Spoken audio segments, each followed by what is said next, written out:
আসসালামু আলাইকুম। লার্নফ্লুয়েন্সি চ্যানেলের পক্ষ থেকে অষ্টম শ্রেণীর শিক্ষার্থীদেরকে স্বাগতম জানাচ্ছি আজকের এই টিউটোরিয়ালে। আজকে আমরা আলোচনা করব তোমাদের বাংলাদেশ ও বিশ্ব পরিচয় অর্থাৎ সমাজ বইয়ের অষ্টম অধ্যায়ের পার্ট 1 এবং পার্ট 2 এ তোমাদেরকে যে কাজগুলি দেওয়া হয়েছে এই ক্লাসে আমরা সেই কাজগুলির উত্তর করে ফেলব। তো দেখো, পার্ট 1 থেকে তোমরা এখানে দুইটি কাজ দেখতে পাচ্ছ এবং পার্ট 2 থেকেও কিন্তু তোমাদেরকে এখানে একটি কাজ দেওয়া হয়েছে। চলো আমরা কাজগুলির সমাধান বা উত্তরগুলো একটু দেখে ফেলি। শুরু করছি পরম করুণাময় মহান আল্লাহ তাআলার নামে। তো দেখো, পার্ট 1 বাংলাদেশের বিভিন্ন নৃগোষ্ঠীর ভৌগোলিক অবস্থান। এখান থেকে তোমাদেরকে যে কাজ দেওয়া হয়েছে বাংলাদেশের প্রধান প্রধান নৃগোষ্ঠীর নাম, আবাসস্থল ও নৃতাত্ত্বিক পরিচয় উল্লেখ করো।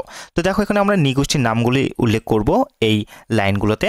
এখানে আবাসস্থল এবং এখানে নৃতাত্ত্বিক পরিচয়। তো দেখো, প্রথমে নৃগোষ্ঠীর নাম যারা হচ্ছে চাকমা, মারমা, ত্রিপুরা, পাংথুয়া, চাক, খাং, খমি, লুসাই।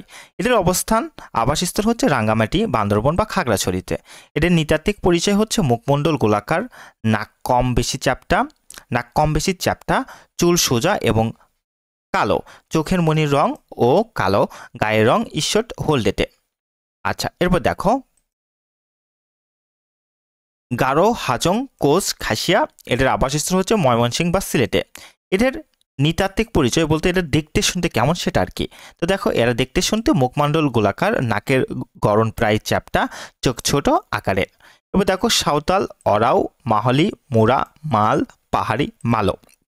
এই সমস্ত নৃগোষ্ঠীরা দিনাজপুর, রংপুর, রাজশাহী, বগুড়া, পাবনা জেলায় বসবাস করে।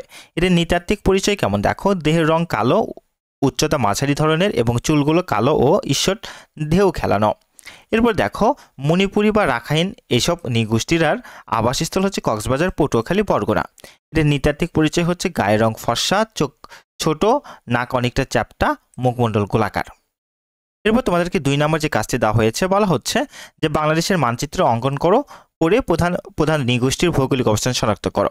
দেখো সমাধান নিচে বাংলাদেশের মানচিত্র অঙ্কন করে প্রধান প্রধান নৃগোষ্ঠীর ভৌগোলিক অবস্থান শনাক্ত করা হলো। তোমরা নিশ্চয়ই মানচিত্রটি দেখতে পাচ্ছ। আমি তোমাদের সুবিধার্থে আরেকটু ছোট করে দিই। দেখো, আচ্ছা, এই যে হচ্ছে মানচিত্র। তোমরা এইভাবে কিন্তু মানচিত্রটি এঁকে ফেলতে পারো তোমাদের যে কাজটি থাকবে এই কাজের উত্তরে।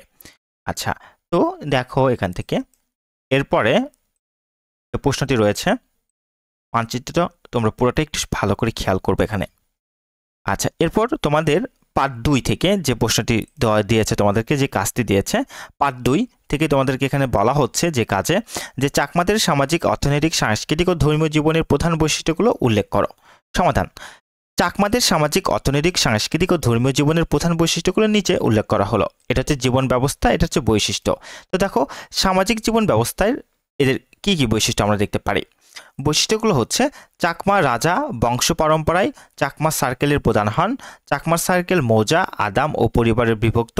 পিতৃতান্ত্রিক চাকমাদের বংশ নির্ধারণ হয়। পিতার সূত্র ধরে নিজ গোষ্ঠীতে চাকমাদের বিবাহ নিষিদ্ধ।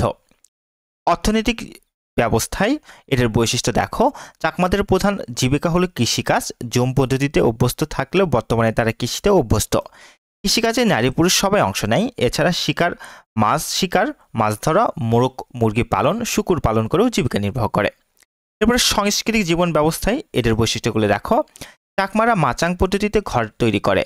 চাকমা মেয়েরা পিনন ও হাদি কাপড় পরিধান করে। পুরুষেরা মোটা সুতার জামা, ধুতি, গামছা ও পাগড়ি পরত। তাদের প্রধান খাদ্য ভাত। এছাড়া মাছ, মাংস, শাকসবজি খেতে পছন্দ করে। হাদুডু, কুস্তি, ঘিলাখাড়া তাদের প্রিয় খেলা। চাকমাদের প্রধান উৎসব হলো বিজু। এবার ধর্মীয় জীবন ব্যবস্থা দেখো, চাকমারা বৌদ্ধ ধর্মের অনুসারী। তাদের প্রায় প্রতিটি গ্রামে কিয়াং বা বৌদ্ধ মন্দির আছে যেখানে বৌদ্ধ ভিক্ষুকরা থাকেন। তারা জনসাধারণকে ধর্মোপদেশ দিয়ে থাকেন। বৌদ্ধ ভিক্ষুকদের প্রতি সপ্তাহে অন্তত প্রত্যেক পরিবার একবার করে সাং বা ভিক্ষুকদের আহার কিয়াং এর দান করে। আচ্ছা, তো এই ছিল তোমাদের জন্য আজকের এই আলোচনাটি।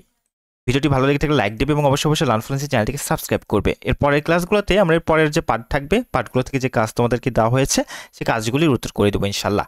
ভিডিওটি ভালো লেগে থাকলে লাইক দেবে এবং অবশ্যই লার্নফ্লুয়েন্সি চ্যানেলটিকে সাবস্ক্রাইব করবে। ভালো থেকো, সুস্থ থেকো। আসসালামু আলাইকুম।